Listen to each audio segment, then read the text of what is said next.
Man, लेकिन ये developed, वो तो हम समझाने के लिए यूज किया जा रहा है, लेकिन जनरली हम यूज किया ह्यूमन वर्ड्स में ही यूज करते हैं। समझ रहे हो? तुम ऐड कर सकते हो यहां पर, तुम यहां पर ऐड कर सकते हो ह्यूमन। कमेंट भी देता है कि state is the very important for human, लिखा भी है अरिस्टोटल, लेकिन ह्यूमन वर्ड्स यूज नहीं किया जाता है, बस बट यूज किया जाता है मैन वर्ड्स। नेक्स्ट हेडिंग, राज्य का आंगिक सिद्धांत, ऑर्गेनिक थियरी ऑफ स्टेट। ठीक, ऑर्गेनिक थियरी का मतलब समझो, compare between state and living animal. Organic theory का मतलब इतना ही है कि राज्य की तुलना, कंपैरिजन किसी जीवित जंतु से की जाए। इसलिए कभी भी ऑर्गेनिक थियरी आ जाए तो एक ही चीज मानना कि स्टेट का कंपैरिजन किसी जीवित जंतु से किया जा रहा है, यानी सजीव जंतु से क्या है किया जाए। कहीं पर लिख लो, ऑर्गेनिक थियरी को बोला बना के उसका मतलब क्यों लिख लो कहीं पर, कंपैरिजन बिटवीन लिविंग एनिमल्स, सजीव जंतु से तुलना करना, राज्य का सजीव जंतु से तुलना करना। अब सुनो, ऑर्गेनिक थियरी लेवियाथन भी देता है, लेवियाथन हॉब्स की पुस्तक है, और उसने भी एक बहुत बड़े एनिमल से स्टेट की कंपैरिजन किया था। ठीक है, वो भी है, अरिस्टोटल खुद है ऑर्गेनिक थियरी। ठीक, चलो, अरस्तु के राज्य का स्वरूप आंगिक है, शरीर और हाथ का है। The relationship between the state and the person is the same as the between the body and the hand। ठीक, अब सुनो, हाथ का अपना अलग क्या कहा जाता है, अलग पार्ट है और अलग वर्क है, लेकिन इस हाथ का अस्तित्व किससे है? शरीर से। अगर हाथ को शरीर से हटा दे तो हाथ का इंपॉर्टेंस रह जाएगा? नहीं रहेगा। उसी प्रकार अगर फैमिली और विलेज को सेपरेट कर दे तो फैमिली और विलेज की स्टेबिलिटी रह जाएगी, यानी without state there is no importance of the family and village. ठीक, state is the absolute stage, state is a absolute stage. ठीक, तो अगर शरीर का इंपॉर्टेंस उसके अंगों से है और अंग का इंपॉर्टेंस क्या है? शरीर से। अरिस्टोटल यही कह रहा है कि व्यक्ति that is the part of state. ठीक, man is the part of the state, और man is a thinking animal. तो man is a thinking animal, तो the object of man that is the gain of the absolute development. Without state there is no absolute development of for man. And means राज्य है तभी हम absolute, जैसे just like एकदम general way में हम बात करते हैं। जैसे तुम लोग कभी शैतानी करते हो, करता है कि नहीं? बहुत, तो जन्म सिद्ध अधिकार है। दूसरा तिलक तुम ही पैदा हो जाना, कहना कि शैतानी करना बच्चों का जन्म सिद्ध अधिकार है। ठीक, शैतानी करते हो, और जब शैतानी करते हो तो माता जी जब तुम लोग की शैतानी देखते हैं तो कहती हैं, अरे क्या जानवरों जैसा आचरण कर रहा है। सुना है कि नहीं? एक प्रसिद्ध वाक्य को सुना है कि नहीं? तो आदमी और जानवर के बीच सिर्फ डिफरेंस है बिहेव का, व्यवहार का। समझ हो कि नहीं? व्यवहार ही नहीं। एक गांव में कहा जाता है कि यह जीवा किसी से चप्पल भी खिलवाता है और किसी से तारीफ भी सुनवाता है कि नहीं?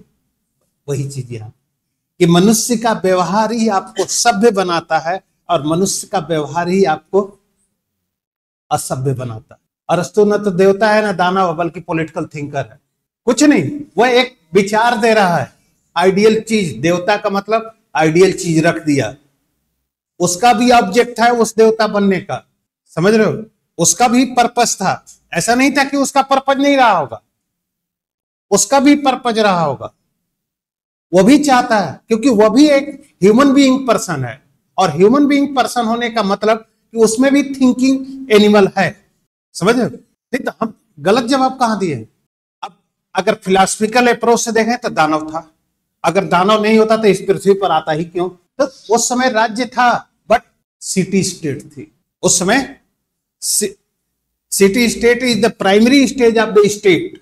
तो वह city state as a society, उस समय क्या था? सोसाइटी और स्टेट में डिफरेंस नहीं था, सोसाइटी ही स्टेट था, स्टेट ही सोसाइटी थी, क्योंकि इन दोनों के बीच जो डिफरेंस करने का एलिमेंट था वो आया ही नहीं था। जैसे जस्ट लाइक जुडिशियल रिव्यू, ठीक, कब आता है जी? 1803 में। केस क्या है? सही है, इतना तो सही है।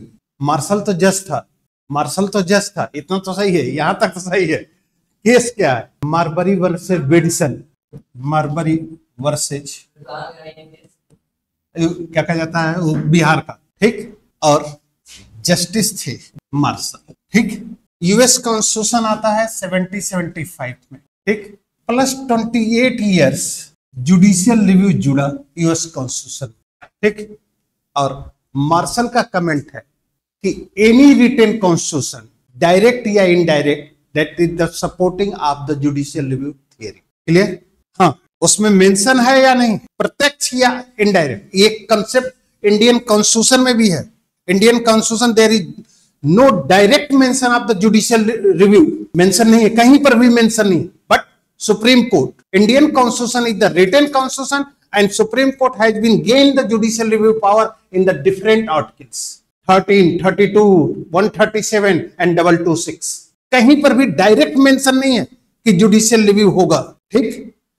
अब कहता है जुडिशियल रिव्यू की थियरी है कि रिटन कॉन्स्टिट्यूशन यानी means judicial review it depend upon the written constitution, यानी मींस कि without written constitution there is no presence of the judicial review theory in your state। Clear?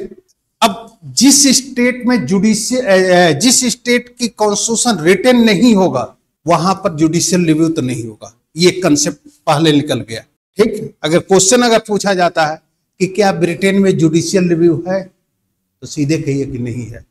New Zealand में है? नहीं है। इजराइल में है? नहीं है, क्योंकि New Zealand, Israel and Britain that is unwritten constitution, ठीक। अब जुडिशियल रिव्यू है क्या, थोड़ा सा समझना है, उसके बाद वो चीज आ जाएगी। अगर जुडिशियल रिव्यू की थियरी देखें, रिटन कॉन्स्टिट्यूशन, जैसे सपोज है ये 4 प्लेट है, ठीक, और एक दूसरा रो है, ये 4 प्लेट है, ठीक। इसके नीचे लिखा है शुगर, सॉल्ट, कैल्शियम एंड फिटकरी। क्लियर? सब पाउडर बेस में है, सब पाउडर में है, और वही चीज यहां पर लिखी है, ठीक। यहां तक समझ में आ रहा है? यहां पर शुगर के नीचे, शुगर जो नीचे लिखा है उस पर जो पाउडर है उसको चखने पर कड़वापन आता है। तुम दुकानदार से बोलोगे कि भैया गलत लिखे हो, बोलोगे कि नहीं? गलत लिखे हो, ठीक। और ऊपर वाले में नहीं लिखा है तो आप नहीं बोलेंगे, क्योंकि how can define true and false without written? how can define true and false? नहीं कर सकते हैं ना। जैसे जस्ट लाइक एक एग्जांपल देता हूं, मेरा अपना एग्जांपल है ये। गांव में जब सब्जी या कुछ चीज खरीदते हैं तो वो कंकड़ के बाट से तौलता है, तौलता है ना। उस पर हम लोग क्वेश्चन राइज करें, कम से कम एक बार तो जरूर पूछते हैं कि भाई बाट सही है कि नहीं, लेकिन वहीं पर गवर्नमेंट के बाट पर हम कोई क्वेश्चन नहीं खड़ा करते क्योंकि उस पर रिटन लिखा है। यही चीज जस्टिस मार्शल का कमेंट है, यही चीज जस्टिस मार्शल का कमेंट है कि अगर रिटन है, कोई चीज रिटन है, जैसे मान लो कि 2 + 2 = 4, 3 और 5 क्यों नहीं, वही माना जाए। अगर नहीं लिखा गया होता तो एक लड़का 2 और 2 भी कहता कि 10 होगा, एक लड़का उठेगा तो कहेगा कि 2 और 2 मिला के 22 भी बन जाएगा, होगा ना, और उसको सही करना पड़ेगा। इसलिए किसी भी चीज का एग्जामिन करने के लिए रिटन डॉक्यूमेंट का होना क्या है, कंपलसरी है। क्योंकि उनके पास इसलिए नहीं लिखे हैं कि वो जानते हैं कि हम गलती करेंगे ही नहीं। गलती लिखने की जरूरत तो उस जगह पर होगी जहां पर गलती की संभावना होगी। ठीक, गलती की संभावना जहां होगी वहीं पर भी रिटेन।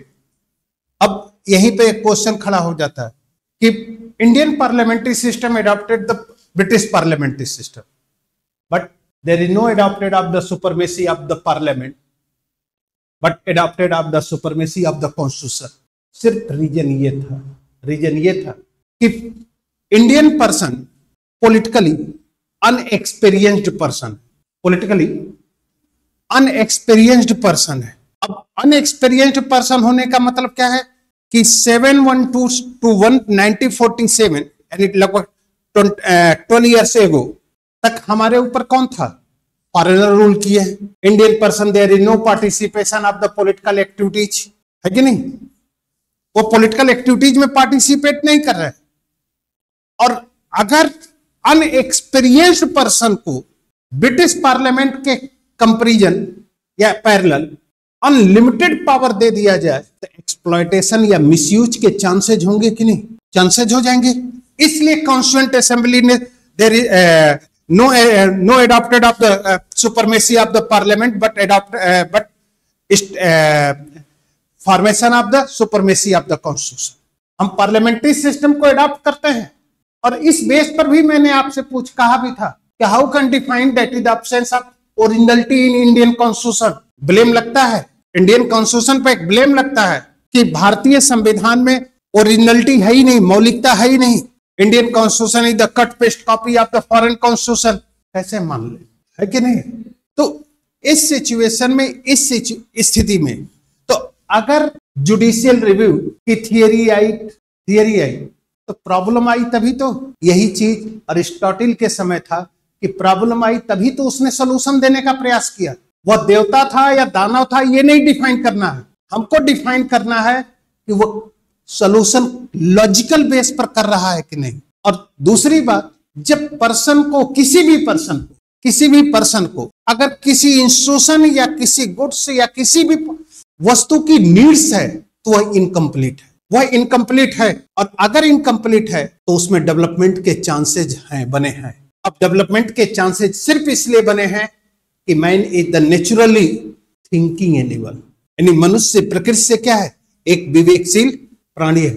और इस विवेकशील प्राणी होने के नाते वह हमेशा सोचता है, थिंकिंग करता है कि हम कौन सा प्रोसेस एडॉप्ट कर ले, हम कौन से प्रोसेस को एक्सेप्ट कर ले जिससे कि हमारा एब्सोल्यूट डेवलपमेंट। अगर आप लोग के पास विवेक नहीं होता, थिंकिंग नहीं होती, तो डेवलपमेंट के चांसेस लेबर बन के भी हम कर सकते थे, लेकिन लेबर नहीं बने। हम यूपीएससी या स्टेट कमीशन के एग्जाम के लिए पार्टिसिपेट कर रहे हैं कि naturally man is the thinking animal, यानी मनुष्य प्रकृति से ही क्या है? एक सोचने समझने वाला प्राणी है। और ये चीज जानवर के पास नहीं है। इसी थिंकिंग के कारण हर व्यक्ति अलग अलग ढंग से अपने डेवलपमेंट के प्रोसेस के बारे में सोचता है। मनुष्य ने भी सोचा, और क्या सोचा कि पहले हम बेसिक नीड्स पूरी करते हैं, उसके बाद सोशल एंड कल्चरल नीड्स को पूरा करते हैं, उसके बाद जो भी इनकम्प्लीटनेस थी उस इनकम्प्लीटनेस को दूर करके हम एब्सोल्यूट स्टेज को क्या कर ले। और ये तभी हो सकता है जब स्टेट सेल्फ डिपेंडेंट होगा। समझे भाई? एक चीज सीधी सी बात समझो, अगर हमारे पास देने की कैपेबिलिटी नहीं है तो हम तुम लोग का डेवलपमेंट कैसे करेंगे? अगर हमारे पास पॉलिटिकल साइंस मुझे नहीं आता है तो हम आप लोग को PSIR कैसे पढ़ा सकते हैं, है कि नहीं? इसलिए अरिस्टोटल भी कहता है कि सेल्फ डिपेंडेंट होना चाहिए। और सेल्फ डिपेंडेंट के लिए सबसे इंपॉर्टेंट है कि पॉलिटिकल सिस्टम स्टेबल हो। ठीक, 1989 to 1998 Indian political system are non stable situation, but 1998 Indian political system is the stable political system and economical growing क्या है? स्टार्ट हो रही है। ठीक, तो इसका मतलब कि आज जो प्रॉब्लम है, इस प्रॉब्लम को अरिस्टोटल लगभग 2500 वर्ष पहले ही फेस आउट कर चुका है। ठीक, तो अगर पॉलिटिकल सिस्टम अनस्टेबल है, पॉलिटिकल सिस्टम अनस्टेबिलिटी है, तो क्या होगा? डेवलपमेंट के प्रोसेस नहीं होंगे। ठीक है, चलिए ये हो गया ना।